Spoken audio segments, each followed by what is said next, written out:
Another dive na naman tayo mga kasalom. Dito tayo sa ating secret spot. So ang mahuli nga pala natin ngayon is local name is Lipty.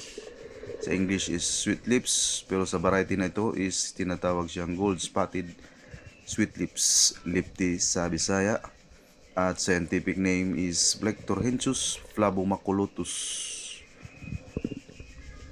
Ang isdang ito ay madalas na matatagpuan sa Indian Ocean at Western Pacific.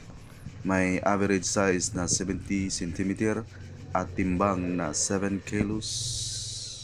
At syempre, siya ay carnivorous type ang kanyang diet.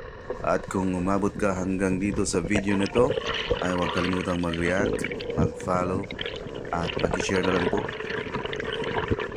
para makatulong na rin po kayo sa akin at para po sa patuloy ng ating vlog.